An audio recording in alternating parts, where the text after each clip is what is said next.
चलिए तो आज से नया चैप्टर शुरू करते हैं और नए चैप्टर का नाम है आपका अध्याय 3।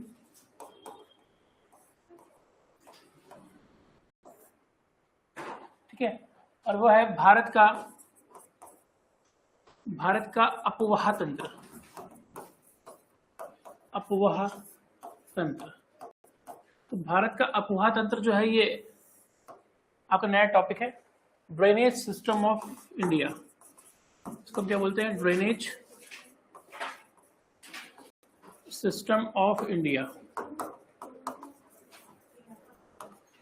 ठीक है, भारत का अपवाह तंत्र या ड्रेनेज सिस्टम ऑफ इंडिया में से कहते हैं। ठीक है, तो अपवाह तंत्र का मतलब क्या होता है? अगर हम देखें तो अपवाह तंत्र का मतलब क्या होता है?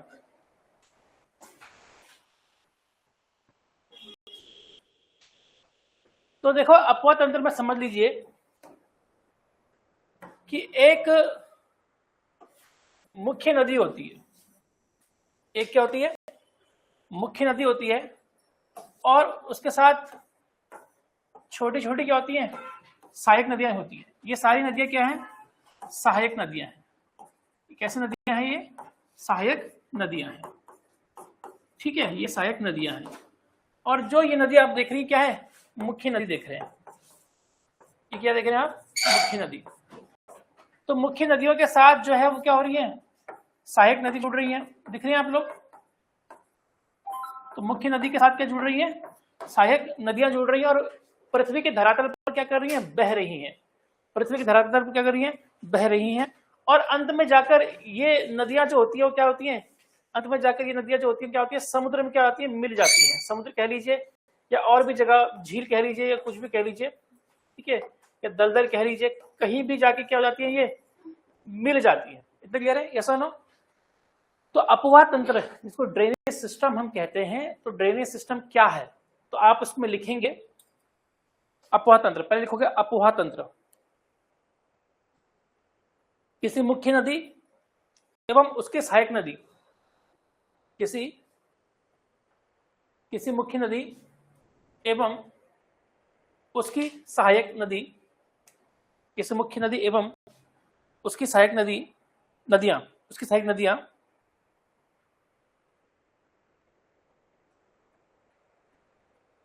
पृथ्वी के धरातल पर बहती हैं। पृथ्वी के धरातल पर बहती हैं। पृथ्वी के धरातल पर बहती हैं। पृथ्वी के धरातल पर बहती हैं।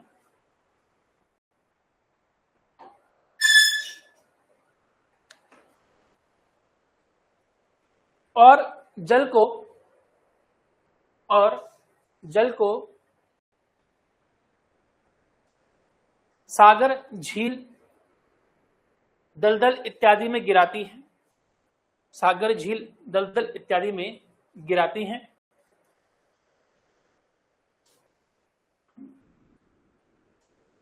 इत्यादि में गिराती हैं को अपवाह तंत्र कहते हैं। ठीक है, को अपवाह तंत्र कहते हैं।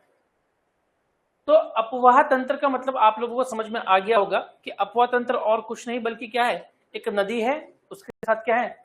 छोटी छोटी बड़ी बड़ी जो भी सहायक नदियां हैं वो अपना पानी लाके मुख्य नदी में डाल देती हैं, और मुख्य नदी क्या करती है? उस पानी को ले जाकर क्या कर देती है? समुद्र में, झील में या दलदल में क्या गिरा देती है। तो इसको हम क्या बोलते हैं? अपवाह तंत्र बोलते हैं।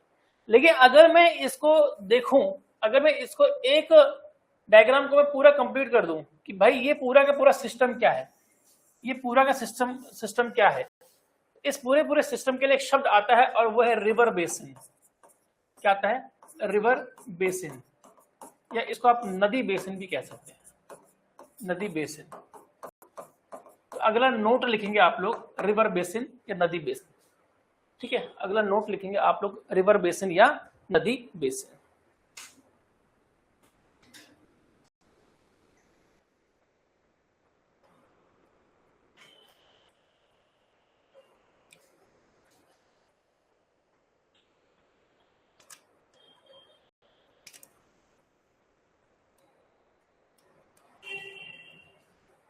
अगला नोट लिखेंगे आप लोग रिवर बेसिन या नदी बेसिन।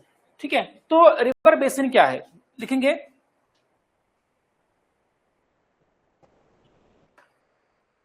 किसी नदी एवं उसकी सहायक नदियों के जल को, किसी नदी एवं उसकी सहायक नदियों के जल को, किसी नदी एवं उसकी सहायक नदियों के जल को नदी बेसिन, रिवर बेसिन कहा जाता है। ठीक है, तो ये पूरा डायग्राम किसका है आपका, नदी बेसिन का डायग्राम। ठीक है, तो एक नदी है और उसकी सहायक नदी का जल का जो क्षेत्र कह लीजिए आप तरीके से क्या है, वो रिवर बेसिन कहलाता है। इतना क्लियर है, यस और नो, हाँ या ना? ठीक है, तो यहां पर हमें क्या पता चला, यहां पर हमें अपवाह तंत्र की परिभाषा पता चली कि अपवाह तंत्र हम किसे कहते हैं, ये हमें पता चला। यहां पर हमें ये पता चला कि भाई जो रिवर बेसिन होता है उसे हम क्या कहते हैं, रिवर बेसिन क्या रहता है। इतना क्लियर है, यस और नो, समझ में आया आप लोग को?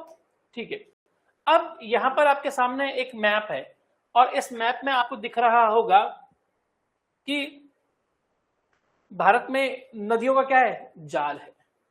अगर हम नदियों को देखें तो कम से कम आप यकीन नहीं मानेंगे 30-40 हजार नदियां, हजार बोल रहा हूं मैं, इतनी नदियां हैं। लेकिन हमको हर नदी नहीं पढ़नी है, 30-40 हजार नदी पढ़ना शुरू कर देंगे तो फिर हमारा तो ज्योग्राफी में पीएचडी हो जाएगी, वो नदी में पीएचडी हो जाएगी। हमें वो नहीं पढ़ना है, लेकिन हमें मुख्य मुख्य नदियों को पढ़ना ही पढ़ना है। ठीक है, इतना क्लियर है? अब देखिए, नदियों को बहुत तरीकों से हम लोग पहचानते हैं, देखते हैं। ठीक है, यहाँ पर आपको कुछ प्रमुख प्रमुख नदियां दिख रही होंगी, जैसे नर्मदा आपको दिख रही होगी, दिख रही है ना, जैसे नर्मदा आपको दिख रही होगी, जैसे तापी आपको दिख रही होगी, गोदावरी आपको दिख रही होगी, कृष्णा आपको दिख रही होगी, कावेरी आपको दिख रही होगी, है ना, दिख रही है, महानदी आपको दिख रही होगी। ठीक है, इसके अलावा अगर आप देखेंगे तो ब्रह्मपुत्र आपको दिख रही होगी। ठीक है, गंगा आपको दिख रही होगी, यमुना आपको दिख रही होगी, चंबल आपको दिख रही होगी, माही आपको दिख रही होगी, लूनी आपको दिख रही होगी, सतलज, रावी, ब्यास, सिंधु, झेलम, चिनाब, ये सारी नदियां आपको दिख रही होंगी। इतना क्लियर है? तो आप इस नदी तंत्र को अगर आप देखें तो दो तरीके से आप उसको पढ़ेंगे मेरी नजर में। हम बिल्कुल भारत के बीचों बीच एक लाइन खींच देंगे और ऊपर की नदियां हम अलग पढ़ेंगे और नीचे की नदियां हम अलग पढ़ेंगे। यानी कि ऊपर की नदियां जो होंगी वो हिमालयी नदियां होंगी और नीचे की नदियां जो होंगी वो होंगी प्रायद्वीपीय नदियां।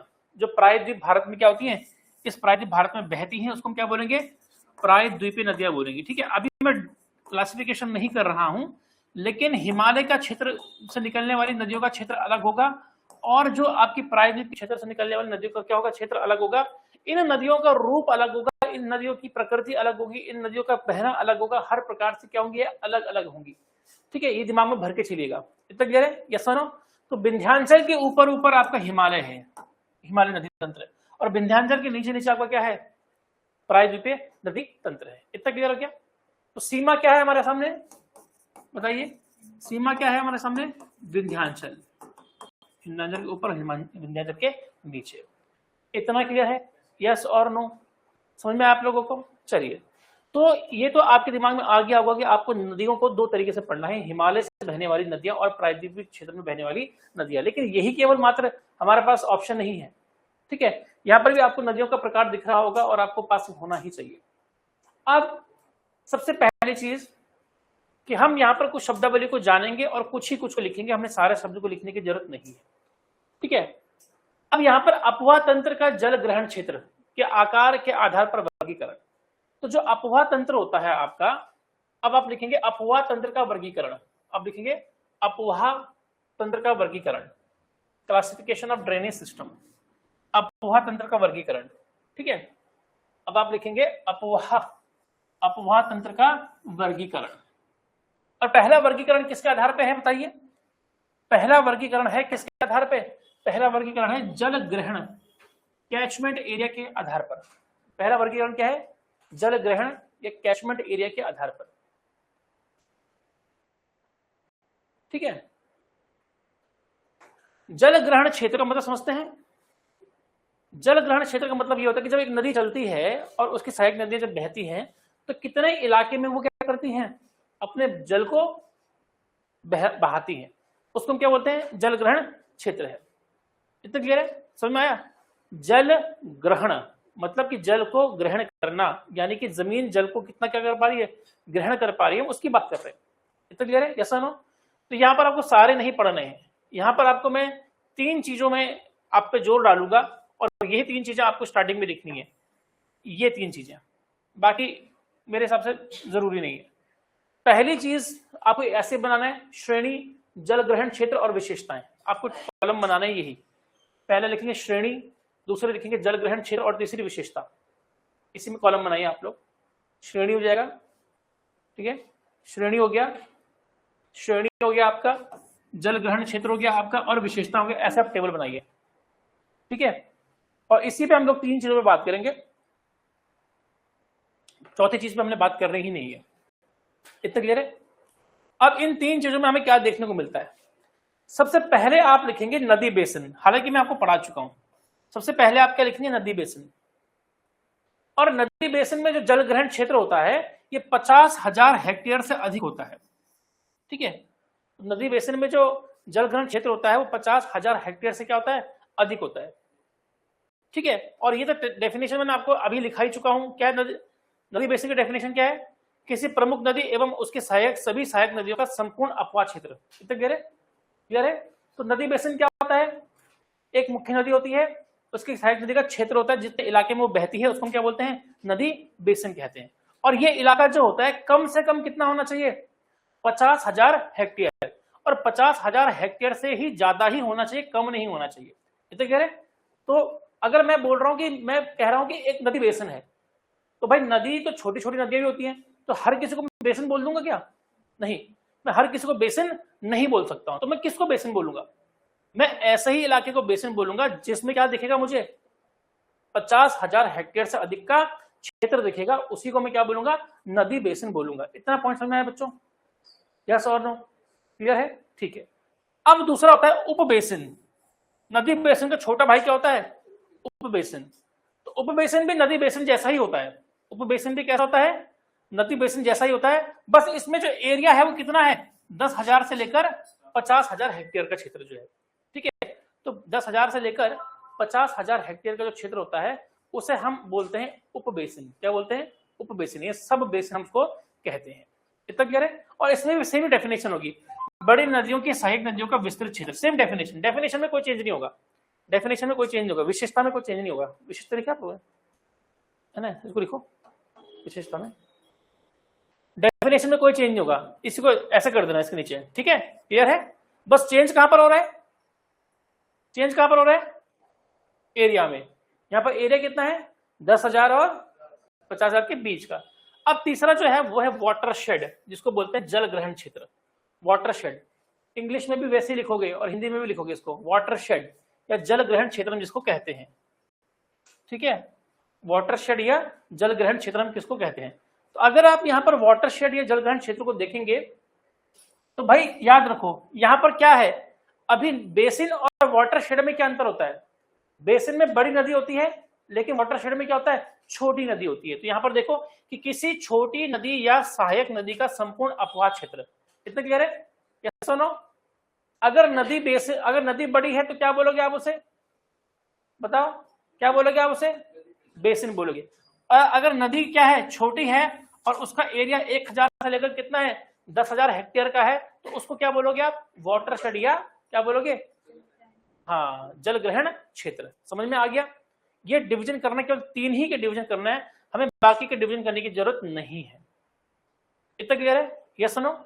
तो केवल 3 ही डिवीजन पे हम लोग चलेंगे। तो आपको क्या पता होना चाहिए? बेसिन किसको बोलेंगे? बेसिन बड़ी नदी और छोटी नदी के क्षेत्र को बेसिन बोलेंगे। तो क्या खास बात होगी उसकी? एरिया। एरिया कितना होगा? हाँ, 50,000 से अधिक होगा। गुड, ठीक है। फिर क्या होगा? उप बेसिन, सेम डेफिनेशन, बस एरिया क्या हो जाएगा? 10,000 से 50,000 हेक्टेयर के बीच में। और फिर क्या आएगा? वाटरशेड। वाटरशेड में डेफिनेशन चेंज हो आएगी, ठीक है। एरिया तो चेंज होगा ही होगा, लेकिन डेफिनेशन भी क्या हो जाएगी? चेंज हो जाएगी। एरिया कितना हो जाएगा?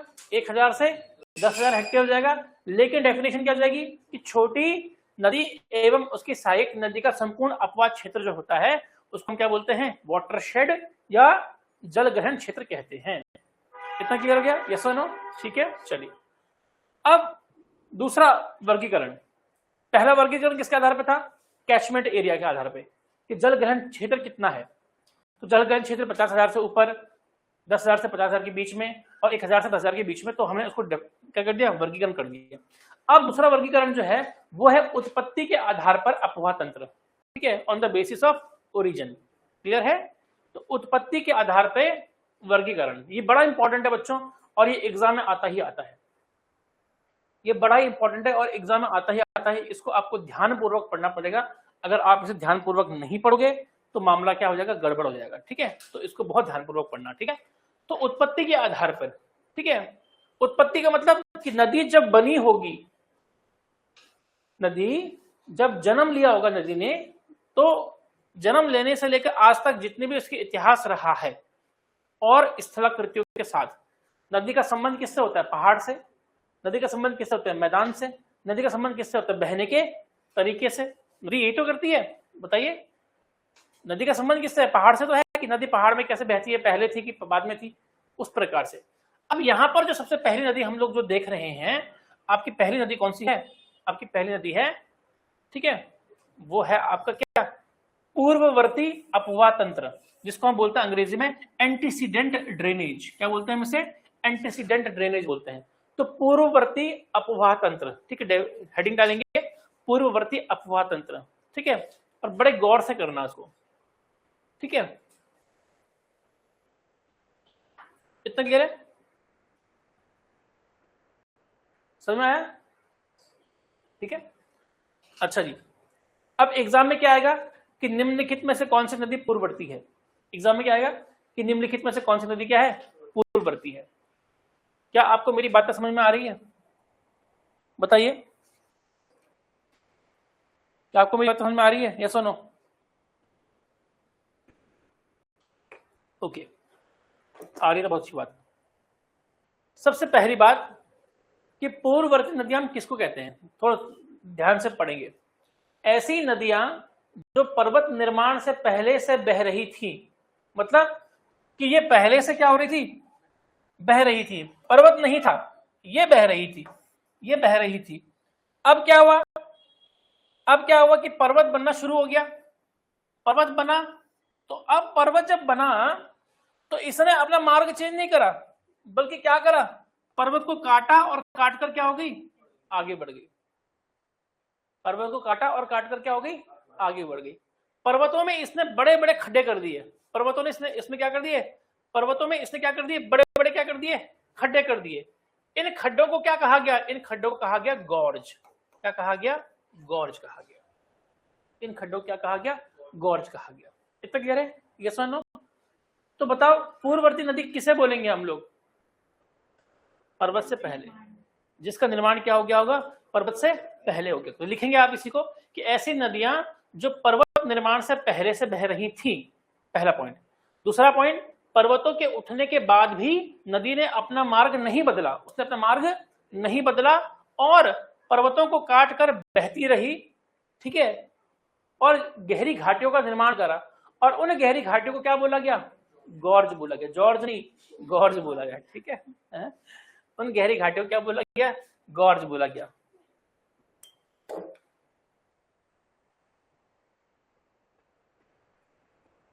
बच्चों, आपको समझ में आ रहा है ना? क्या बात है? क्या आप लोग घर में पढ़ाई कर रहे हो? दीपिका, कर रहे हो? तो अगर आप लोग घर में पढ़ाई कर रहे हो तो क्या आपने ऑब्जेक्टिव क्वेश्चन करे, सॉल्व करे? ठीक है बेटा, ऑब्जेक्टिव क्वेश्चन सॉल्व करना, ठीक है, क्लियर है? और याद रखो कि जब तक आप अच्छा नहीं पढ़ोगे तब तक अच्छा नहीं होगा। अच्छा पढ़ना पड़ेगा, ठीक है, मेहनत करनी पड़ेगी और बिना मेहनत किए हुए हो नहीं सकता है कुछ भी। अब देखो उदाहरण, ये उदाहरण आपके एग्जाम के लिए इंपॉर्टेंट है। ये एक उदाहरण आपके एग्जाम के लिए इंपॉर्टेंट है। सिंधु नदी, सतलज नदी, ब्रह्मपुत्र नदी, इनको हम हिमालय नदी तंत्र में पढ़ते हैं, लेकिन ये नदियां हिमालय से भी पहले की बनी है, यानी हिमालय बाद में बना है, ये नदियां पहले की हैं। यहां तक कि गंगा भी क्या है? यहां तक कि गंगा भी क्या है? आपकी पूर्ववर्ती नदी है। तो उदाहरण लिखिए बच्चा, उदाहरण लिखिए इसमें कि पूर्ववर्ती नदियों के क्या उदाहरण हो सकते हैं आपके? सिंधु, सतलज, गंगा, काली। हाँ जी, सिंधु, सतलज, गंगा, काली, अरुण, अरुण, अरुण, ठीक है, अरुण हो गया और तीस्ता, अरुण हो गया और तीस्ता। इतना क्लियर है बच्चों? समझ में आ रहा है? समझ में आ रहा है? ठीक है, तो ये नदियां कौन सी होंगी? पूर्ववर्ती नदियां होंगी। और एग्जाम में सीधा क्वेश्चन पूछेगा, सीधा क्वेश्चन आएगा कि निम्नलिखित में से कौन सी नदी पूर्ववर्ती है? तो 3 ऑप्शन तो दे देगा कैसे वाले, जो पूर्ववर्ती नहीं होंगी, और एक ऑप्शन क्या दे देगा? वो पूर्ववर्ती वाला। तो ये रटना पड़ेगा आपको कि गंगा क्या है? पूर्ववर्ती है। सिंधु क्या है? पूर्ववर्ती है। तीस्ता, अरुण, ब्रह्मपुत्री सारी की सारी क्या है? पूर्ववर्ती है। क्लियर है? चलिए, अब दूसरा हमारे पास आता है, वो है अनुवर्ती। अगला क्या है हमारे पास? अनुवर्ती। अनुवर्ती अपवाह तंत्र। अनुवर्ती अपवाह तंत्र को हम बोलते हैं कॉन्सेक्वेंट ड्रेनेज। क्या बोलते हैं इसको अंग्रेजी में? कॉन्सेक्वेंट ड्रेनेज कहते हैं। ठीक है, आज मैंने सोचा कि अपने हाथों से ना लिखकर मैं इसके पीडीएफ बना के लाऊंगा, पीपीटी बना के लाऊंगा, ताकि हमारा कोर्स भी थोड़ा सा स्पीड अप हो सके। वरना मैं लिखता हूँ, फिर आप लिखते हो, तो फिर टाइम लग जाता है। क्या आपको ऐसा समझ में आ रहा है? ये तरीका सही है? यस और नो? मेन उद्देश्य क्या हमारा? समझना। समझ में आ रहा है ना? ठीक है, अब ये क्या बोल रहा है कि भूमि के ढाल के अनुसार विकसित होने वाली नदियां। मतलब क्या हुआ इसका? अब देखो, हम लोग बनाते हैं ना ऐसे कि भूमि ऐसे है, तो नदी भी कैसे जाएगी? बताओ। अगर मैं बोल रहा हूं कि नदी है, एक नदी ऐसे आ रही है, इसको ढाल आएगी तो इसी के हिसाब से जाएगी ना ये नदी, है ना? जैसे ढाल आएगी उसी के हिसाब से नदी क्या होगी? जाएगी। तो इसका मतलब ये कि ढाल पहले बनी होगी। ढाल क्या होगी? पहले बनी हुई होगी, और उस ढाल के हिसाब से क्या होंगी? वो नदियां क्या होंगी, है ना? अच्छा जी, ये पॉइंट समझ में आ गया। अब मुझे बताओ, प्रायद्वीप भारत मैंने आपको पढ़ाया है, और मैंने आपको पश्चिमी घाट और पूर्वी घाट पढ़ाया है, तो कहीं पर हमने नदी वाला पॉइंट लिखा है उसमें? पूर्वी पश्चिमी घाट पूर्वी घाट के अंतर में क्या पॉइंट है? बताओ, क्या पॉइंट है? कहीं पर नदी वाला पॉइंट लिखा है हम लोगों ने? चेक करो, क्या पॉइंट है? शिवानी, क्या पॉइंट है? ढाल लिखी हुई है। ढाल कहां से कहां की ओर है? पश्चिम से पूर्व की ओर है। पश्चिमी घाट की ढाल जो है वो पश्चिम से पूर्व की ओर है। यानी नीचे अगर आप ध्यान से देखेंगे तो ये भारत का ये वाला हिस्सा है, नदी जो है वो यहां से कहां की ओर जा रही है? यहां की ओर जा रही है। तो प्रायद्वीप भारत की सारी नदियां अगर आप देखेंगे तो कहां की ओर जाती है? वो पश्चिम से कहां की ओर जाती है? पूर्व की ओर जाती है। अब पश्चिम से पूर्व की ओर जा रही है, इसका क्या मतलब होता है? इसका मतलब ये कि ढाल पहले से क्या है? बना हुआ है। और आपकी गोदावरी, नर्मदा, सॉरी गोदावरी हो गई, आपकी कृष्णा होगी, आपकी कावेरी होगी, ये सारी नदियां जो है वो क्या हो रही है? ढाल के अनुसार क्या हो रही? बह रही हैं। तो कह रहे हैं नो? तो इसका मतलब प्रायद्वीप भारत तो पहले का बना हुआ है ना। आपको पता है कि प्रायद्वीप भारत कैसे पुराना है? गोंडवाना क्षेत्र से लिया गया ये। तो इसमें ढाल पहले से बनी हुई है, और इसमें जो नदियां हैं वो इसी ढाल के अनुसार क्या हो रही हैं? बह रही हैं। इसलिए प्रायद्वीप भारत की अधिकांश नदियां जो है वो क्या है? आपकी अनुवर्ती नदी है। इतना क्लियर है? यस और नो? तो लिखेंगे कि भूमि के ढाल के अनुसार विकसित होने वाली नदियां हैं। दूसरा पॉइंट, नई बनी स्थलाकृति पर सबसे पहले बनने वाली नदियां हैं। ठीक है, जो भी नई स्थलाकृति बनती है उनमें सबसे पहले वाली नदियां हैं। ठीक है, इतना क्या है? तीसरा पॉइंट, सामान्यतः पर्वत से मैदान की ओर बहती है। वैसे हर नदी पर्वत से मैदान की ओर ही बहती है, लेकिन ये नदी सामान्यतः पर्वत से मैदान की ओर बहती है। इतना क्लियर है? सामान्यतः पर्वत से मैदान की ओर बहती है। क्लियर है? यस और नो बच्चों? समझ में आ गया? और उदाहरण क्या हो जाएगा? प्रायद्वीपीय भारत की अधिकांश नदियां, तो उसमें क्या हो जाएगा आपका? क्या हो जाएगा? गोदावरी हो जाएगा। क्या हो जाएगा? कृष्णा हो जाएगा। क्या हो जाएगा? कावेरी हो जाएगा। गोदावरी, कृष्णा, कावेरी। ठीक है, ब्राह्मणी हो जाएगा, ब्राह्मणी हो जाएगा, स्वर्ण रेखा हो जाएगा। ठीक है, है ना, ये सारी नदियां जो जाएंगी ये क्या होंगी, आपकी अनुवर्ती नदियों में आ जाएंगी। इतना क्लियर है, यस और नो? क्या आपको समझ में आ रहा है मेरे बच्चों? ठीक है, तो याद रखना कि एग्जामिनर क्या देगा आपको कि निम्नलिखित में से कौन सी अनुवर्ती नदियां हैं, निम्नलिखित में से कौन सी अनुवर्ती नदियां है। इज इट क्लियर, यस और नो? गुड, समझ में आ रहा है ना? चलिए लिख दिया, नोट्स बनाते रहिए। ऑनलाइन वाले स्टूडेंट्स, आप लोगों से ज्यादा बातचीत तो हो नहीं पाती है, लेकिन फिर भी मैं चाहूंगा कि अगर आपको समझ में आती है यस जरूर लिख दीजिएगा। पूजा क्षेत्री, नमन, स्नेहा राणा, ट्विंकल, गुड मॉर्निंग बेटा, तो जरूर बताइए समझ में आ रहा है? हाँ जी, अनुवर्ती क्लियर हो गया। चलिए अनुवर्ती के बाद अगली नदी हम करते हैं, और अनुवर्ती के बाद अगली नदी जो है उसको बोलते हैं परवर्ती अपवाह तंत्र। क्या बोलते हैं? परवर्ती अपवाह तंत्र, यानी सबसेक्वेंट ड्रेनेज। क्या बोलते हैं इसको? सबसेक्वेंट ड्रेनेज कहते हैं। ठीक है, सबसेक्वेंट ड्रेनेज।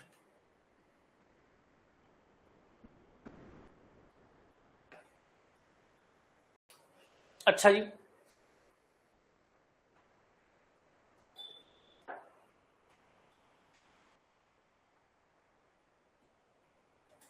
ठीक है, अब देखो एक मुख्य नदी है, एक क्या है, मुख्य नदी है।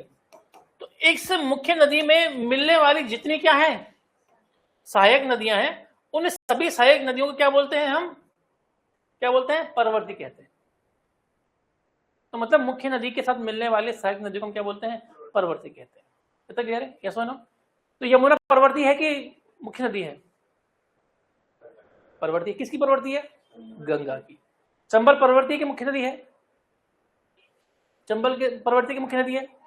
परवर्ती है, लेकिन किसकी परवर्ती है? यमुना की। समझ में आ रहा है? तो परवर्ती की परिभाषा क्या होगी कि मुख्य नदी बनने के बाद विकसित होने वाली सहायक नदियां। तो पहले क्या बनी होगी? मुख्य नदी बनी होगी, और फिर उसमें जो नदियां अपना पानी लेकर आती होंगी वो बाद में डेवलप हुई होगी।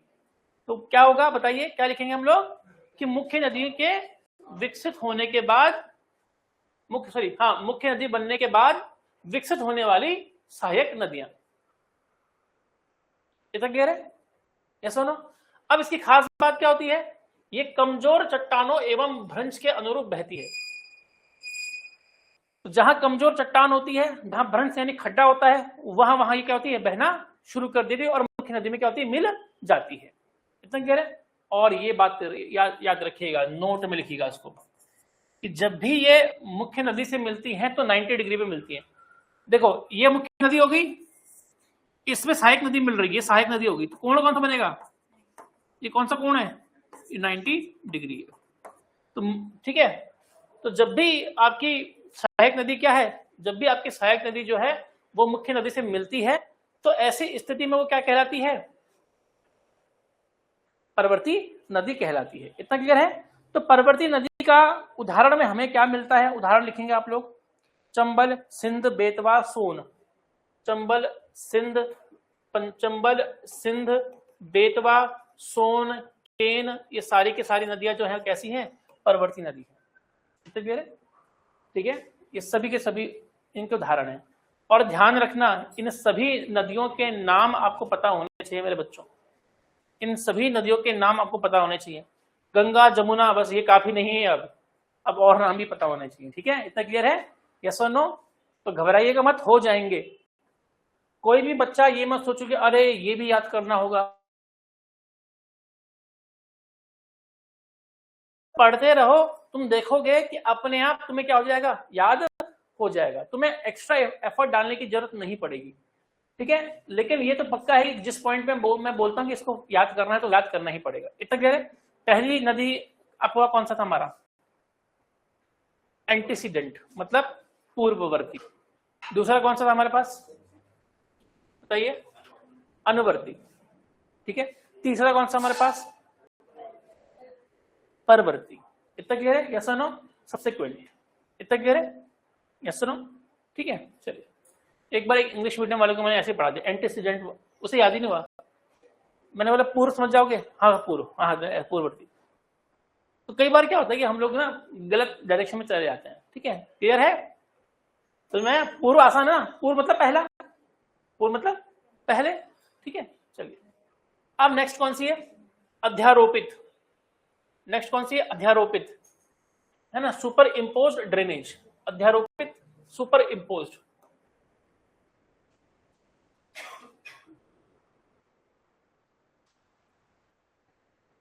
ठीक है,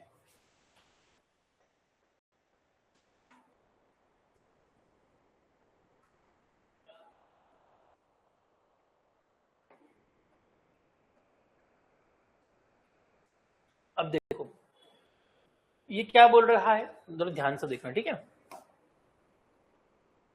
अब मान लो कि ये आपका क्या है, चट्टान है, ये आपकी क्या है, चट्टान है। ऊपर की चट्टान कैसी है, कोमल है, ठीक है। अब हो क्या रहा है कि इसके ऊपर क्या बह रही है, नदी बह रही है। इसके ऊपर क्या बह रही है, नदी बह रही है। जब नदी बहेगी तो ऊपर की कोमल चट्टान को तोड़ना क्या कर देगी, शुरू कर देगी। तो क्या बन जाएगा, खड्डा। क्या बन जाएगा, खड्डा बन जाएगा, है ना। खड्डा कैसे बनेगा, देखो जैसे ये जमीन हो गई, इस जमीन के बीच में क्या हो गया, नदी ने क्या कर दिया, खड्डा बना दिया, ठीक है, खड्डा बना दिया। तो नदी अब कहां से बह रही है, नदी अब क्या होने लगी है, बीच से बहना नदी ने क्या कर दिया, शुरू कर दिया।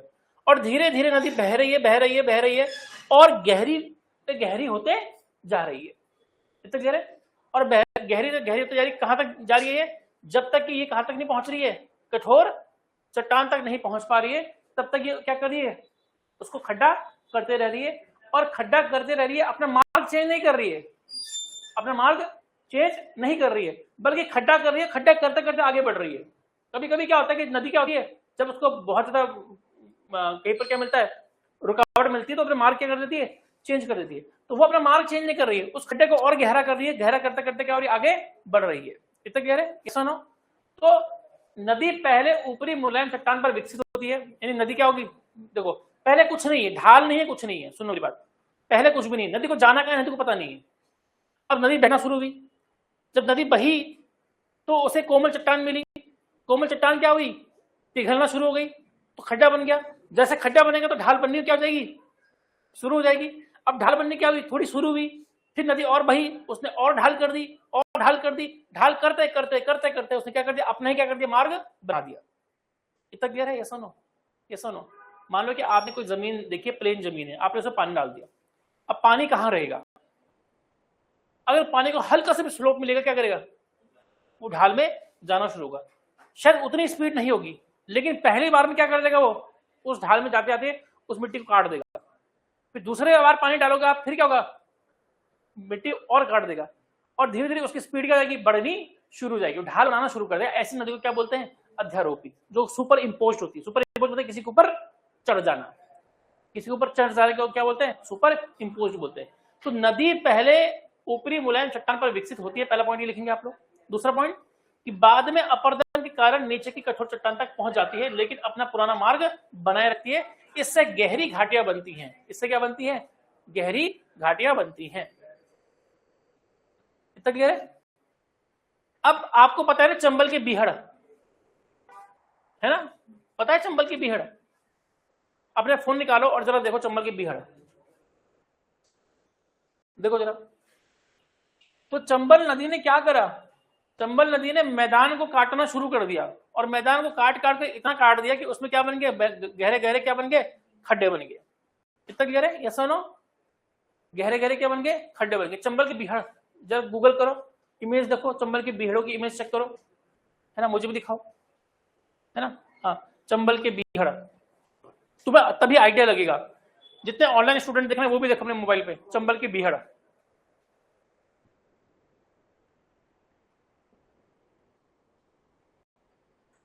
चंबल की बीहड़ दिख रहा है।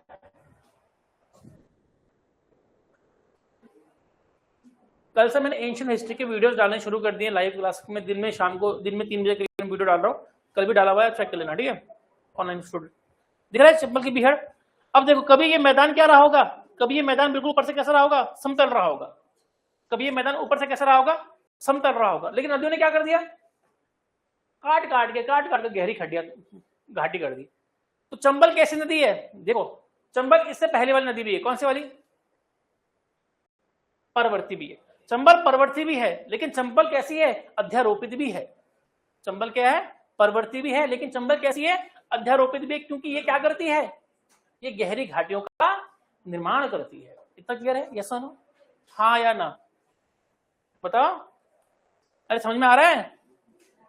उदाहरण लिखेंगे, उदाहरण लिखिए बेटा। दामोदर नदी, चंबल नदी, दामोदर नदी, चंबल नदी, स्वर्ण रेखा नदी, स्वर्ण रेखा नदी, बनास नदी, बनास नदी, ये क्या है? इसके एग्जाम्पल है। ठीक है, क्लियर है? चंबल को अंडरलाइन कर दो, क्योंकि चंबल इसकी फेमस है। चंबल दो जगह आपके नाम आ रहा है, चंबल का दो जगह। इतना क्लियर है? यस और नो? क्या आपको मेरी बात समझ में आ रही है बेटा? आ रही है? सीख रहे हो? अच्छी बात है। चलिए आगे बढ़ते हैं। अब है पुनर्युवित अपवाह तंत्र, रिजुविनेटेड ड्रेनेज। ठीक है,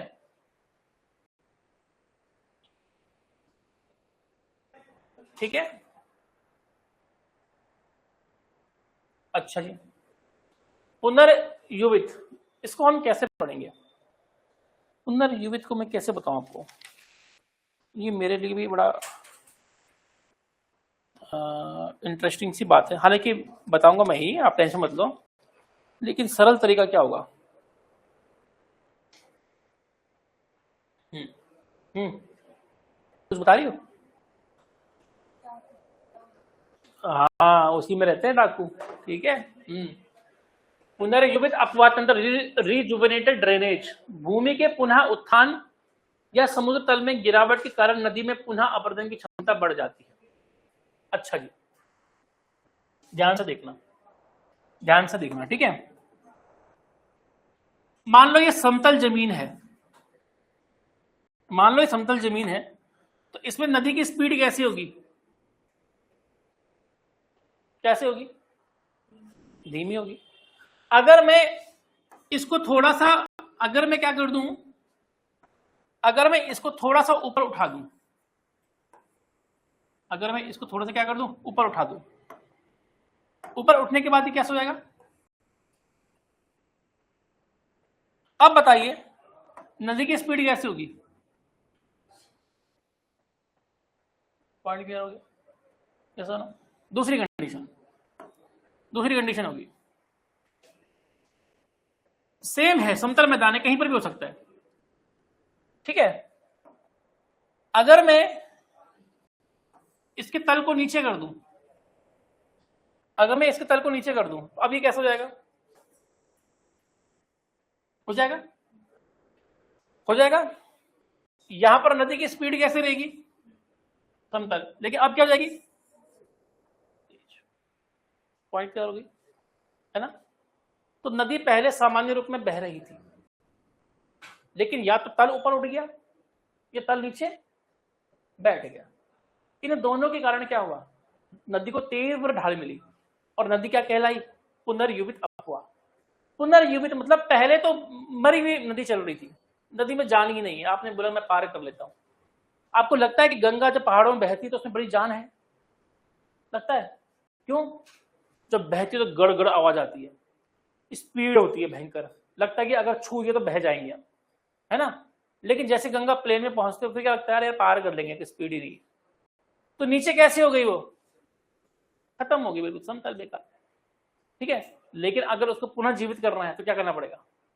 उसको ढाल दे दो, जैसे ढाल मिलेगी वैसे इसकी स्पीड तेज। इसलिए शब्द क्या है? पुनर्युवित। युवा, दोबारा से यंग बनना, यंग मतलब तेज बनना। इतना क्लियर है? तो ढाल बना के आप क्या कर सकते हो? उसकी स्पीड को बढ़ा सकते हो, या तो उठा के या फिर। इतना क्लियर हो गया? यस और नो? तो ऐसी कौन सी नदियां हैं? नर्मदा, क्योंकि भ्रंश घाटी में बहती है। भ्रंश घाटी कैसे बनती है? जमीन के बैठने से बनती है। तो क्लियर है? यस और नो? ठीक है, तो लिखेंगे भूमि के पुनः उत्थान या समुद्र तल में गिरावट के कारण। समुद्र तल का मतलब ये नहीं होता है कि समुद्र में गिरावट हो रही है, समुद्र तल का मतलब ये होता है कि जमीन नीचे की ओर बैठ रही है। समझ में आ रहा है? समुद्र तल, समझ रहे हो, समुद्र का तल नीचे बैठ जाएगा तो क्या होगा, ऊपर की जो जगह होगी वो भी क्या हो जाएगी, नीचे बैठ जाएगी। इतना क्लियर है? अगर समुद्र का तल नीचे बैठ गया तो ऊपर की जगह भी क्या हो जाएगी, अपने भी क्या हो जाएगी, बैठ जाएगी। इतना पॉइंट क्लियर है? यस और नो? तो लिखेंगे भूमि के पुनः उत्थान या समुद्र तल में गिरावट के कारण नदी में पुनः अपरदन की क्षमता बढ़ जाती है, क्योंकि तेज हो जाती है तो अपरदन की क्षमता क्या हो जाएगी, बढ़ जाएगी। इतना क्लियर है? यस और नो? तो जब तेज होगी तो क्या होगी, नदी गहरी घाटी का क्या करेगी, निर्माण करेगी। नदी क्या करेगी, टेरेस, ऐसे जहां से बहेगी कैसे करेगी, वहां पर क्या कर देगी, सीढ़ियों का क्या कर देगी, निर्माण कर देगी। इतना क्लियर है? यस और नो? मेरा पॉइंट समझ में आया मेरे बच्चों? पॉइंट समझ में आया? तो उदाहरण क्या हो गया इसका, नर्मदा। उदाहरण क्या लगा, नर्मदा नदी के कुछ भाग, ताप्ती नदी के कुछ भाग, क्योंकि दोनों क्या है, भ्रंश घाटी में बहती हैं। क्या लिखोगे आप इसे, भ्रंश घाटी में बहती हैं, ब्रैकेट में जरूर लिखो, भ्रंश घाटी में बहती है। तो जहां भ्रंश होगा वहां पर जमीन क्या है, बैठी है, लिख दो, भ्रंश का मतलब बैठना, बैठी हुई घाटी। इतना क्लियर है? यस और नो? कुछ समझ में आ रहा है? अभी तक तो हमने शुरू ही नहीं करा कि सिंधु नदी तंत्र क्या होता है, गंगा नदी तंत्र क्या होता है, अभी तो गए ही नहीं है। अभी तो मैं आपको सिर्फ ये समझा रहा हूँ कि भाई नदी के प्रकार कैसे होते हैं, अपवा जब बहता है पानी तो कैसे बहता है ना, उसकी स्पीड क्या होती है, उसकी सारी चीजें हम इस पर डिस्कस कर रहे हैं। ठीक है, क्लियर है? चलिए अब आ जाइए। अब तीसरा वर्गीकरण, तीसरा वर्गीकरण क्या है, समुद्र के प्रति अभिमुखता, ओरिएंटेशन टू द सी। ठीक है, तीसरा जो वर्गीकरण है वो है आपका समुद्र, तीसरा वर्गीकरण जो है वो है आपका समुद्र के प्रति अभिमुखता, समुद्र के प्रति अभिमुखता। इसका मतलब क्या होता है, ओरिएंटेशन टू द सी। इसका क्या मतलब है, इसका मतलब यह हुआ कि नदी समुद्र में पहुंचेगी कि नहीं पहुंचेगी। ऐसा जरूरी नहीं है कि जो नदी पहाड़ से निकल रही है वो समुद्र में जाएगी ही जाएगी, ऐसा जरूरी नहीं है। उसी आधार पर हमने क्या कर दिया है, वर्गीकरण कर दिया। तो कैसे वर्गीकरण है भाई साहब, पहला बहिर्वाही अपवाह तंत्र, exorheic drainage system, open drainage system. ठीक है, तो क्या बोलते हैं इसको हम, कि ऐसी नदियां जो अंततः समुद्र में या महासागर में जाकर गिरती हैं उन्हें बहिर्वाही कहा जाता है। इसको देखो, ऐसी नदियां जो समुद्र में मिल जाती हैं, ऐसी नदियां जो समुद्र में मिल जाती हैं उनको क्या बोलते हैं, बहिर्वाही कहते हैं। ठीक है, इतना क्या है, यस और नो? ठीक है, तो जो नदी समुद्र में मिलती है वो अधिकांश रूप में डेल्टा का निर्माण करती है। ये लिखने की जरूरत नहीं है फिलहाल, बस इतना ही लिखना जो मैं लिखा रहा हूं। सीधा उदाहरण लिखेंगे। भारत के उदाहरण क्या है हमारे पास, गंगा नदी, ब्रह्मपुत्र नदी, गोदावरी, कृष्णा, नर्मदा, कावेरी, ये सारी नदियां क्या करती हैं, समुद्र में मिल जाती हैं। पॉइंट क्लियर हो गया, यस और नो? पॉइंट क्लियर हो गया? ये सारी की सारी नदियां क्या होती है, समुद्र में मिल जाती है। ये पॉइंट लिखने की जरूरत नहीं है, ये छोड़ दो, ये छोड़ दो, ये छोड़ दो, बस इतना लिखो कि ऐसी नदियां जो समुद्र में गिर जाती हैं उनको बहिर्वाही कहते हैं, एक्सोरिक। ठीक है, उदाहरण में क्या आ जाएगा, गंगा, ब्रह्मपुत्र, गोदावरी, कृष्णा, कावेरी, नर्मदा, सिंधु, ये सारी नदियां क्या होती हैं, समुद्र में मिल जाती हैं। क्लियर है? आगे बढ़ो, बढ़ो आगे। ठीक है, अगला क्वेश्चन, अंतर्वाही अपवाह तंत्र, endorheic drainage system, close drainage system. ऐसी नदियां जिनका जल समुद्र तक नहीं पहुंचता, जिनका जल समुद्र तक नहीं पहुंचता बल्कि किसी झील में, दलदल में, रेगिस्तान में या अंतर्देशीय बेसिन में, इनलैंड बेसिन में क्या हो जाता है, समाप्त हो जाता है। ठीक है, तो अगर समुद्र में पानी नहीं पहुंच रहा है तो पानी कहां जा रहा है, या तो पानी कहां जा रहा होगा, झील में जा रहा होगा, या तो पानी कहां जा रहा होगा, दलदल में जा रहा होगा, या तो पानी कहां जा रहा होगा, रेगिस्तान में जा रहा होगा। ठीक है, लेकिन समुद्र में नहीं जा रहा है। इतना क्लियर है, यस और नो? ठीक है, तो सबसे बड़ा उदाहरण क्या है इसका, लूनी नदी। लूनी नदी सबसे बड़ा उदाहरण क्या है इसका, लूनी नदी। ये छोड़ दो, इसको ये छोड़ दो। सबसे बड़ा उदाहरण क्या है, लूनी नदी। ठीक है, सबसे बड़ा उदाहरण क्या है, लूनी नदी। लूनी नदी समुद्र में पहुंचती नहीं है, इनलैंड ड्रेनेज बोलते हैं इसको। ठीक है, लूनी नदी कभी समुद्र में पहुंचती ही नहीं है। अंतर्वाही नदी है ये, ठीक है। कोई बता सकता है कि लूनी नदी कहाँ बहती है? बताइए, लूनी नदी कहाँ बहती है? राजस्थान में बहती है, और गुजरात के कच्छ के रण में क्या आती है? भूमिगत हो जाती है, ठीक है। तो क्वेश्चन आता है, नोट लिखिएगा, भारत की एकमात्र भूमिगत होने वाली नदी, नोट लिखिए, नोट लिखिए, भारत की एकमात्र भूमिगत होने वाली नदी, भारत की एकमात्र भूमिगत होने वाली नदी। तो भारत की एकमात्र भूमिगत होने वाली नदी कौन सी है? लूनी नदी है। भारत की एकमात्र भूमिगत होने वाली नदी कौन सी है? लूनी नदी है, ठीक है मेरे बच्चों, ठीक है। मुझे ऐसा क्यों लग रहा है कि तेरी वाली घड़ी बिल्कुल एक जैसी लगी है, चलो ब्लैक है, ये कलर अच्छा लग रहा है, मुझे लेना पड़ेगा। मुझे घड़ियों का बहुत शौक है, पता नहीं मैं किसी घड़ी को देखता हूँ और मुझे अच्छा लगता है तो मैं ले लेता हूँ। मुझे बाकी किसी चीज का शौक नहीं, ना मुझे कपड़े का शौक है, ना मुझे जूते का शौक है, ना चप्पल का शौक है, मुझे घड़ी का बहुत शौक है, पता नहीं क्यों, ठीक है। हाँ,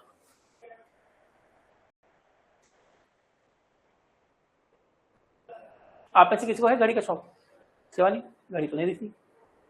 हाँ, घड़ी का शौक जो होता है वो जेंटलमैन शौक माना जाता है, ये करा करो बेटा, ऐसा नहीं फोन में घड़ी देखने वो नहीं है, फोन में मजा नहीं आता, फोन तो बकवास चीज है, जेंटलमैन शौक है ये, अच्छा शौक है घड़ी, ठीक है।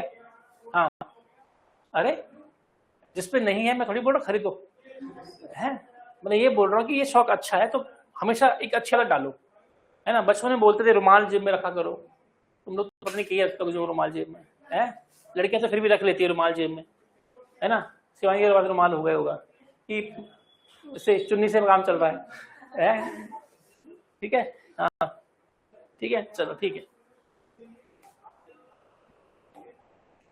ओके नेक्स्ट, अरेख अपवाह तंत्र, अरेख अपवाह तंत्र,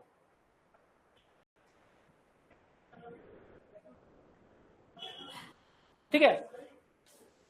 अरेख अपवाह तंत्र मतलब कि नदी बन सकती थी नहीं कि बन नहीं पाई, पानी आया, बहुत सारा पानी आया, लगा कि अब क्या होगा, पानी आगे बढ़ेगा, पानी आगे जाएगा, लेकिन उससे पहले क्या हो गया, भाप में कन्वर्ट हो गया, तो नदी बन नहीं पाई, नदी का तंत्र विकसित नहीं हो पाया।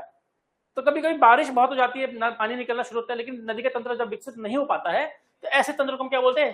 अरेख तंत्र बोलते हैं। इतना कह रहे, तो वहां पर आपको स्थायी नदी नहीं दिखेगी, आज नदी दिख रही है, कल आपको नजर नहीं आई, इतना क्लियर है।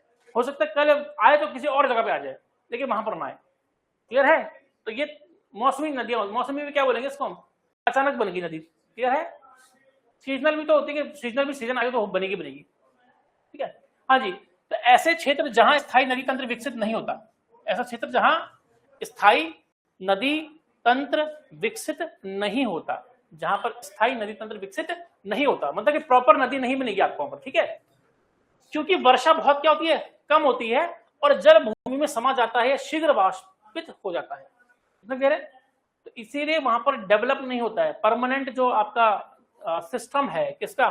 पानी का, जल का, वो डेवलप नहीं हो पाता है। इतना क्लियर है? यस और नो? क्या आपको समझ में आ रहा है? हाँ या ना? क्लियर है इतना? बताइए। ठीक है, ठीक है। तो उदाहरण लिखिए, थार मरुस्थल, सहारा मरुस्थल, यहां पर तो नदी बनती भी होगी थोड़ी बहुत, तो वो दिखती नहीं है, ठीक है। जब नदी है ही नहीं तो मैं लिखाऊं क्या? जबरदस्ती लिखा दूं? नदी बनती नहीं है, स्थायी होती तो नदी होती ना, स्थायी तो है ही नहीं, है ना। आज बन की कल नहीं पड़ गई, पढ़ने में मजा आ रहा है? बताइए, आनंद आ रहा है? प्रोविडेंस ज्वाइन करके गलती तो नहीं करी है? पक्की बात? हाँ बेटा, हो सकता है आपको थोड़ा टाइम लगे, और हर टीचर के साथ टाइम थोड़ा सा क्या होता है, स्पेंड करना पड़ता है, लेकिन धीरे धीरे आप देखोगे तो वही टीचर आपको अच्छा लगना शुरू हो जाएगा, क्योंकि धीरे धीरे आप उसके अनुसार ढलना शुरू हो जाओगे, ठीक है। हाँ, मेरे अंदर भगवान ने ये कृपा दी है कि मैं शायद 3-4 दिन में बच्चों को ढाल देता हूँ, जिसको ढलना हो, जिसको ना ढलना हो चले जाएगा, लेकिन जिसको ढलना होगा ढल जाएगा, फिर दोबारा वो कभी शिकायत नहीं करेगा कि हाँ मुझे समझ में नहीं आ रहा है, ठीक है। हाँ, मैं मदद भी पूरी करूंगा, अगर कहीं पर आपको दिक्कत हो रही है तो मेरी पूरी मदद आपके साथ, ठीक है। अच्छा, इन्होंने क्वेश्चन भेज में कर नहीं पाया क्योंकि थोड़ा बिजी भी रहता हूँ। मेरी प्रॉब्लम क्या है कि बेटा मुझे एक काम नहीं, मैं 10 काम भी है, मेरी जॉब भी है, ठीक है, मुझे ऑफिस भी जाना होता है, यहाँ से पढ़ाने का मुझे ऑफिस जाना होता है, ठीक है, और जगह काम भी करना पड़ता है, फिर शाम को आना पड़ता है। जितना मुझसे हो सके मैं क्या करता हूँ, जवाब दे देता हूँ। लेकिन कभी कभी क्या होता है कि मैं भी थोड़ा सा बिजी होता हूँ, या मेरी भी थोड़ी बहुत क्या होती है, पर्सनल लाइफ भी तो होती है ना। और काफी बच्चे मुझे रात को भी मैसेज कर देते हैं 9-10 बजे, अरे सर इसका क्या होगा, अरे सर ये क्वेश्चन समझ में नहीं आ रहा। तो मैं अक्सर उन बच्चों से बोलता, बेटा ऑफिशियल टाइम में करो, तुमको अच्छा लगेगा, क्योंकि मेरे भी बीवी बच्चे हैं भाई। भले मेरी बीवी शादी में रहती है लेकिन घर में बच्चे तो हैं, है कि नहीं है। तो घर में भी जैसा खेलना होता है, कुछ करता है, घर में कुछ फंक्शन है, मान लो कि रिश्तेदारी निभानी है, आजू बाजू देखना है, मोहल्ले में जाना है, कुछ भी करना है, कई काम होते हैं, ऐसे थोड़ी ना कि एक ही काम है मेरा। तो बच्चों को लगता है, एक ने मुझे 11 बजे कॉल किया एक बार, अरे सर मेरे को समझ में नहीं आ रहा है कि मैं पढ़ाई करता हूँ, नालायक के बच्चे 11 बजे मैं सो रहा हूँ तो मुझे फोन कर रहा है, ठीक है। तो मैं ये अपेक्षा करता हूँ आप लोगों से कि आप मुझे फोन कीजिए। ऐसा बहुत कम चांस होगा कि मैं उठा ना पाऊँ, 90% होगा। या आप मुझे मैसेज कीजिए, ऐसा बहुत कम चांस होगा मैं आपको जवाब ना दूँ, कभी कभी हो जाएगा, ठीक है, लेकिन मैं जवाब जरूर दूंगा आपको, ठीक है। क्लियर है, इतना हो गया, चलिए आगे बढ़े। हाँ, अब आते हैं वो पहले सेगमेंट पे। नदी के मैंने क्या बताया था आपको, क्या बताया था मैंने आपको, नदी आपके पास कौन सी है, 2, ठीक है। अब लिखेंगे भारत में अपवाह तंत्र को, भारत में अपवाह तंत्र को 2 वर्ग में विभाजित किया जाता है। भारत में अपवाह तंत्र को 2 वर्ग में विभाजित किया जाता है। भारत में अपवाह तंत्र को 2 वर्ग में विभाजित किया जाता है। पहला हिमालयी अपवाह तंत्र, पहला है आपका हिमालयी अपवाह तंत्र, हिमालयी अपवाह तंत्र। और दूसरा क्या है, प्रायद्वीपीय अपवाह तंत्र। पहला है हिमालय अपवाह तंत्र और दूसरा है प्रायद्वीपीय अपवाह तंत्र।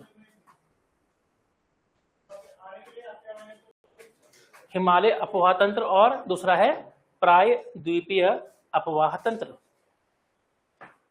ओके, अब ये क्या होता है क्या नहीं होता है, मैंने सीधा इसका क्या कर दिया, एक टेबल बना दिया, और टेबल के अनुसार ही आपको करना है याद। तो हम इसके बेस में जाएंगे कि इसकी बेस क्या है, और फिर इसकी विशेषता के ऊपर हम अंतर करेंगे, ठीक है। तो आप पहले इसको बनाइए। आपका वैसे 4 कॉलम बनेंगे, सीरियल नंबर, आधार, हिमालय नदियां और प्रायद्वीप नदियां, या आप जैसा बनाना चाहें, या 3 ही बना लो, कोई दिक्कत नहीं, जैसा आपको अच्छा लगे, 3-4 जो भी कर रहे हैं, लेकिन अभी बनाओ उसको, ठीक है। अभी कॉपी में लिख दो उसको, एक एक चीज पर डिस्कस करते हैं कि क्या है क्या नहीं है।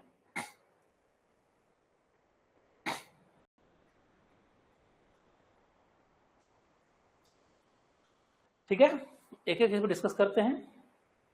अब फ्यूचर में कभी आपको मेंस लिखना हो तो ये एग्जाम में आता भी है कि हिमालय नदियों में और प्रायद्वीप नदियों में अंतर बताइए, तो सेम का सेम ये चेप देना वहां पर। बेटा ये कंटेंट को इकट्ठा करने में टाइम लगता है, ठीक है। आपको लगता होगा कि 1 घंटे आया मैं चला के बोल के चला के, लेकिन इसको 1 घंटे प्रिपरेशन करने के लिए मुझे कई टाइम देने पड़ते हैं। कौन सी चीज को सेलेक्ट करूं, कौन सी चीज को लिखूं, तब जाके क्लास क्या होती है, डेवलप हो पाती है, ठीक है। ऐसा नहीं है आपको सब कुछ मिल रहा है, और कभी देखना बुक से ज्यादा ही मिलेगा आपको, बुक भी चेक करोगे तो उससे ज्यादा मिलेगा आपको, ठीक है। चलिए, तो पहली बात करते हैं हम किसकी, पहली हम बात करते हैं उत्पत्ति की। बताए ओरिजिनेशन कैसे हुआ है। अगर हम पहले उत्पत्ति की बात करें तो हिमालय नदियां किससे बनी है, सुनो, हिमनद। उत्पत्ति क्या लिखो, सिर्फ एक शब्द लिखो, हिमनद। हिमालय नदी किससे बनी है, हिमनद से, हिमनद से बनी। उत्पत्ति किससे हुई है, हिमनद से, ठीक है, क्लियर है। इसका मतलब यह हुआ कि हिमालय नदियां जो हैं, ग्लेशियर पिघलते हैं और पिघलने के बाद क्या होते हैं, नदी बनती है। इसकी उत्पत्ति क्या है, इसकी उत्पत्ति है वर्षा। इसकी उत्पत्ति क्या है, वर्षा। इतना क्लियर है। तो प्रायद्वीप में चाहे आपकी गोदावरी हो, कृष्णा हो, कावेरी हो, ये मुख्य रूप से प्रायद्वीप भाग में हिमनद नहीं होते मेरे बच्चों। हिमनद कहां है आपके पास, केवल हिमालय में। तो नीचे तो हिमनद नहीं है, तो वहां क्या, कहां से बन रही है नदी? वर्षा जल से। वहां किससे बन रही है? वर्षा के जल से, ह्यूमिडिटी से, ठीक है, आर्द्रता से, वहां नदी इससे बनती है। इतना क्लियर है? यस और नो? पॉइंट समझ में आ रहा है आप लोगों को? ठीक है, अब देखो, अब जल का स्रोत स्वाभाविक है कि क्या होगा, यहां पर दोनों है, हिमनद है और वर्षा है, दोनों है। ऐसा तो है नहीं कि हमारे बारिश नहीं होती है, हिमालय में बारिश तो होती है। तो यहां पर जो जल का स्रोत है वो क्या है? ठीक है, वो है हिमनद प्लस वर्षा। 12 मासी नहीं लिखेंगे फिलहाल। और यहां पर क्या है? मुख्यतः वर्षा। ठीक है, तो हिमालय की नदियों में पानी कहां से आता है? ग्लेशियर से और बारिश से। लेकिन प्रायद्वीप भारत की नदियों में पानी कहां से आता है? केवल वर्षा से। प्रवाह का स्वरूप नेक्स्ट है, प्रवाह का स्वरूप। अब लिखोगे आप क्या? अब लिखोगे आप 12 मासी। प्रवाह का स्वरूप क्या है? 12 मासी। प्रवाह का स्वरूप क्या है? 12 मासी। इसका मतलब क्या हुआ बताओ? इसका मतलब क्या हुआ कि पानी जो होगा हिमालय की नदियों में 12 महीने क्या होगा? बहेगा। इतना क्लियर है? पानी जो होगा वो 12 मासी है, 12 महीने बहेगा, वर्ष भर जल उपलब्ध रहेगा। ठीक है, 12 मासी। अब लिखोगे 12 मासी। हिमालय नदियां कैसे होती है? 12 मासी होती है। तो यहां पर क्या होगा? मौसमी। यहां पर क्या होगा? मौसमी। कैसे? यहां पर मौसमी। तो मौसमी में क्या होता है? बारिश होगी तो जल अधिक, गर्मी में क्या हो जाएगा? पानी कम हो जाएगा। इतना क्लियर है? यस और नो? ठीक है,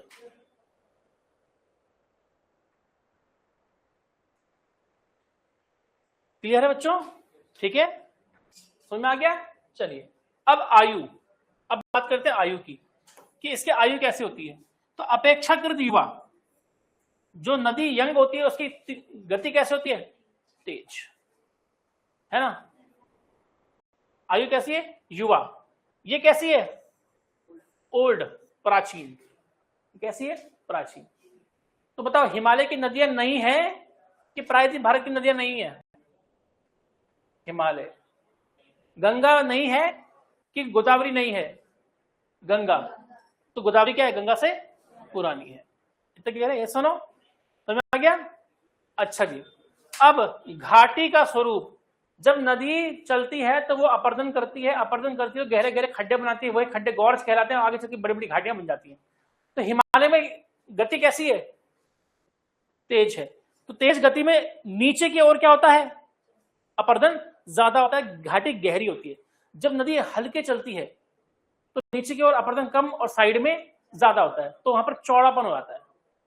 तो आपको हिमालय में गहरी घाटियां मिलेंगी, लेकिन प्रायद्वीप भारत में घाटियां आपको चौड़ी मिलेंगी, क्योंकि वहां पर क्या स्पीड कम है। पॉइंट क्लियर हो गया? यस और नो? तो ये हो गया घाटी का स्वरूप।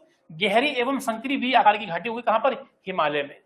और प्रायद्वीप नदियों में क्या होगा? चौड़ी एवं उथली घाटियां होंगी। कैसे होंगी? चौड़ी एवं उथली घाटियां होंगी। इतना क्लियर है? यस और नो? यस और नो? समझ में आया? बहुत बढ़िया। अपर्दन, अब बात करते हैं अपर्दन। मैंने बताया ना कि यहां पर अपर्दन कैसा होगा? वर्टिकल। यहां पर अपर्दन कैसा होगा? ऊर्ध्वाधर। यहां पर अपर्दन कैसा होगा? ऊर्ध्वाधर, वर्टिकल, जमीन मतलब नीचे की ओर होगा। और यहां पर अपर्दन कैसा होगा? पार्श्व, साइड में। कहां पर होगा? लेटरल, यानी पार्श्व यानी साइड में होगा। ठीक है, क्लियर है? तो अपर्दन का भी पॉइंट यहां पर लिख लीजिएगा, इंपॉर्टेंट है। तो हिमालय की नदियां क्या करती हैं?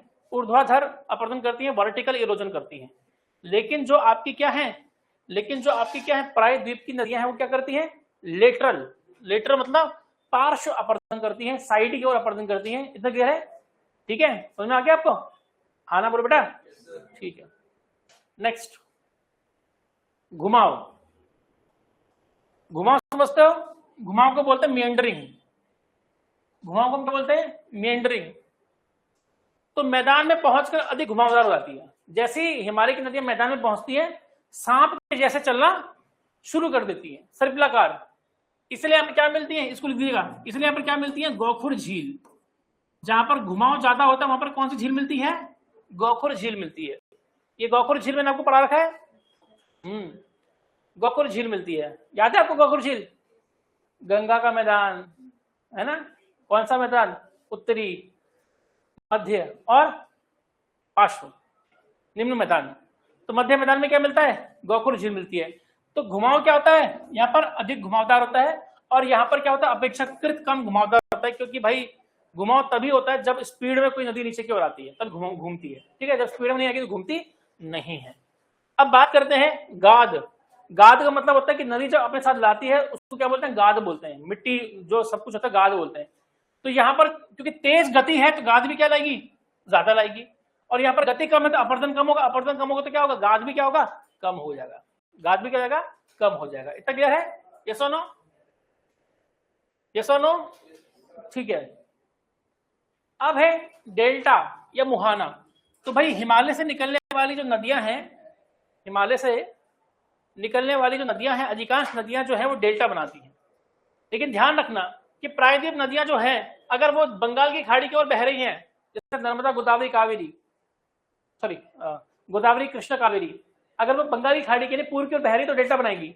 लेकिन अगर वो पश्चिम की ओर बह रही है तो वह एस्चुरी का निर्माण करती है। किसका निर्माण करती है, एस्चुरी का, ठीक है। एस्चुरी को हिंदी में क्या बोलते हैं, द्वार नद मुख, एस्चुरी का निर्माण करती है। अभी डेल्टा क्या होता है, एस्चुरी क्या होता है, हम आगे पढ़ेंगे इसको, ठीक है, इतना क्लियर है। लेकिन ध्यान रखना कि हिमालय की नदियां जो हैं वो डेल्टा बनाती हैं, लेकिन प्रायद्वीप भारत में दो कंडीशन है। अगर वो बंगाल की खाड़ी की ओर जा रही है तो क्या बनाएगी, डेल्टा बनाएंगी, और अगर वो कहां जा रही है, अरब सागर की ओर जा रही है तो डेल्टा नहीं बनाएंगी, क्या बनाएंगी, एस्चुरी, ज्वार नद मुख का निर्माण करेंगी। इतना क्लियर है। अब बताइए हिमालय की नदी की गति कैसी है, तेज है, तो बाढ़ आने के चांस ज्यादा होंगे, बताओ, बाढ़ की संभावना अधिक होगी। यहाँ पर क्या है, कम है, तो बाढ़ की संभावना क्या है, कम है। इतना क्लियर है, यस और नो, ठीक है। हाँ जी, नौ परिवहन, नौ परिवहन तो यहां पर अधिक उपयुक्त है। यहां पर आपका हो सकता है आप नाव चला सकते हो, यहां पर सीमित है। हालांकि पहाड़ों में नाव नहीं चल सकती, नाव चलेगी कहां पर, मैदानों में ही चलेगी। लेकिन नाव चलने के लिए भी क्या चाहिए, स्पीड चाहिए ना, ठीक है, वरना चप्पू मारते मारते मर जाओगे। नौ परिवहन संभव है। हाँ जी, अब बात करते हैं किसकी, जल विद्युत क्षमता की। जहां पर गति होती है वहां पर क्या होता है, टरबाइन को घूमने के लिए क्या चाहिए, है ना, गति के साथ साथ ऊंचाई। गति के साथ साथ क्या होती है, ऊंचाई। पहाड़ में ऊंचाई होती है, ऊंचाई होती है तो पहाड़ में ऊंचाई होने के कारण क्या होता है, आप जल को एक तरह भंडार कर सकते हो, फिर वहां से टनल बना के कर सकते हो, टरबाइन के ऊपर पानी गिरा सकते हो। तो अगर हिमालय नदियों को देखा जाए तो यहाँ पर जल विद्युत क्षमता क्या होती है, बहुत अधिक होती है। यहाँ पर की जल विद्युत क्षमता क्या होती है, बहुत अधिक होती है। लेकिन अगर हम यहाँ पर देखेंगे, कहां पर आपका दक्षिण भारत में, तो यहाँ पर जल विद्युत क्षमता होती है लेकिन मध्यम होती है, इतनी ज्यादा नहीं होती है, ठीक है। अब उदाहरण लिख लीजिए कि हिमालय की नदियां कौन कौन सी है और प्रायद्वीप नदियां कौन कौन सी है। तो गंगा, यमुना, ब्रह्मपुत्र, सिंधु हिमालय की नदियां हैं। गोदावरी, कृष्णा, कावेरी, नर्मदा, ताप्ती, ये क्या है, ये आपकी प्रायद्वीपीय नदियां हैं, ठीक है। ये आपका उदाहरण हो गया, क्लियर है। तो ये था आपका हिमालय नदियों में और किस नदी में, प्रायद्वीपीय नदियों में क्या अंतर होता है, ठीक है, और क्या विशेषता उसमें होती है।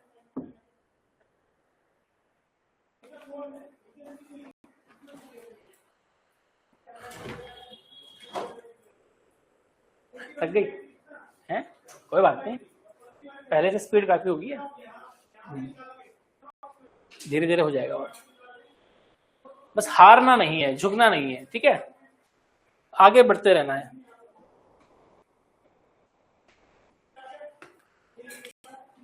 लिख लिया, लिख लिया,